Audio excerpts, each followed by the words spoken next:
Versus अभी मुक्तेश्वरानंद का final chapter अभी बाकी है। अभी मुक्तेश्वरानंद बनारस में है और उनसे मिलने पहुंचे अलंकार अग्निहोत्री। वही अलंकार अग्निहोत्री जिन्होंने यूजीसी और स्वामी अभी मुक्तेश्वरानंद के कथित अपमान के मुद्दे पर बरेली के सिटी मजिस्ट्रेट पद से इस्तीफा दे दिया था। राजनीतिक गलियारों में इस मुलाकात के बाद कई कयास भी लगाए जा रहे हैं। सबकी ये दिलचस्पी है कि आखिर दोनों में बातचीत हुई तो हुई क्या, लेकिन हकीकत ये है कि दोनों के बीच कोई संवाद नहीं हुआ। शंकराचार्य के मौन व्रत के चलते अलंकार अग्निहोत्री पूरे समय हाथ जोड़े उनके सामने खड़े रहे और लिखित माध्यम से ही उनका हालचाल पूछा गया। लिखित संवाद के जरिए उन्हें आशीर्वाद भी मिला। हालांकि मुलाकात के फौरन बाद उन्होंने एक बड़ा ऐलान भी कर दिया है। काले कानून अंधे कानून को 6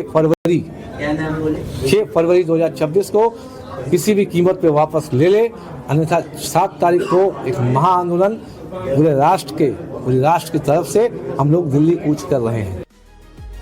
अलंकार अग्निहोत्री की इस चेतावनी का क्या असर होगा ये तो 7 फरवरी को ही पता चल पाएगा। लेकिन वो कह रहे हैं कि स्वामी अभी मुक्तेश्वरानंद से उनकी मुलाकात को किसी राजनीतिक संकेत या समर्थन के तौर पर नहीं देखा जाना चाहिए। पर जब उनसे प्रधानमंत्री नरेंद्र मोदी और सीएम योगी के विरोध पर सवाल किया गया तो उन्होंने क्या कहा, जरा वो सुनिए। तो क्या आप योगी जी का विरोध कर रहे हैं या मोदी जी का विरोध कर रहे हैं? हम करंट एस्टेब्लिशमेंट जो है, जो यूजीसी रेगुलेशन जो उससे उनकी मंशा जारी हुई, उनको व्यक्तियों से कोई मतलब नहीं है। वो अपना व्यक्तिगत द्वेष, वो जो केंद्र सरकार और राज्य सरकार की लड़ाई में ओबीसी और जनरल को लपेट के आए, जिससे कि राज्य सरकार का जो है अहित हो। राज्य सरकार से हमारा कोई ये नहीं है, कोई पार्टी राज्य सरकार का अहित आप कैसे दूसरे तरीके से भी कर सकते हैं। एक तरफ सरकार का विरोध करने वाले अलंकार अग्निहोत्री हैं, तो दूसरी तरफ है अयोध्या के GST deputy commissioner Prashant Kumar, जो कैमरे से नजर चुराते दोबारा नौकरी ज्वाइन करने पहुंचे। सीएम योगी के सपोर्ट में इस्तीफा देने वाले GST deputy commissioner Prashant Kumar पर फर्जी दस्तावेज के जरिए नौकरी पाने का आरोप लगा है। और ये आरोप किसी और ने नहीं बल्कि प्रशांत कुमार के ही बड़े भाई विश्वजीत सिंह ने लगाए हैं। ये मामला प्रशासनिक स्तर पर बड़ी चर्चा का विषय भी बना हुआ है कि योगी वर्सेस अभी मुक्तेश्वरानंद का फाइनल चैप्टर अभी बाकी है। अभी मुक्तेश्वरानंद बनारस में है और उनसे मिलने पहुंचे अलंकार अग्निहोत्री। वही अलंकार अग्निहोत्री जिन्होंने यूजीसी और स्वामी अभी मुक्तेश्वरानंद के कथित अपमान के मुद्दे पर बरेली के सिटी मजिस्ट्रेट पद से इस्तीफा दे दिया था। राजनीतिक गलियारों में इस मुलाकात के बाद कई कयास भी लगाए जा रहे हैं। सबकी ये दिलचस्पी है कि आखिर दोनों में बातचीत हुई तो हुई क्या, लेकिन हकीकत ये है कि दोनों के बीच कोई संवाद नहीं हुआ।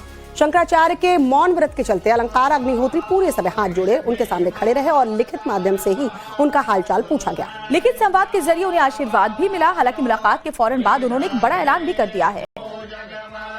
काले कानून अंधे कानून को 6 फरवरी 2026 को किसी भी कीमत पे वापस ले ले, अन्यथा 7 तारीख को एक महाआंदोलन पूरे राष्ट्र की तरफ से हम लोग दिल्ली कूच कर रहे हैं।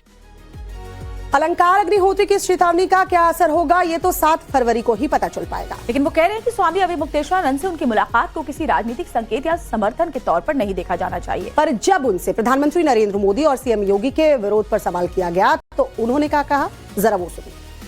तो क्या आप योगी जी का विरोध कर रहे हैं या मोदी जी का विरोध कर रहे हैं? हम करंट एस्टेब्लिशमेंट जो है, जो यूजीसी रेगुलेशन जो उससे उनकी मंशा जारी हुई, उनको व्यक्तियों से कोई मतलब नहीं है। वो अपना व्यक्तिगत द्वेष, वो जो केंद्र सरकार और राज्य सरकार की लड़ाई में ओबीसी और जनरल को लपेट के आए, जिससे कि राज्य सरकार का जो है अहित हो। राज्य सरकार से हमारा कोई ये नहीं है, कोई पार्टी राज्य सरकार का अहित आप कैसे दूसरे तरीके से भी कर सकते हैं।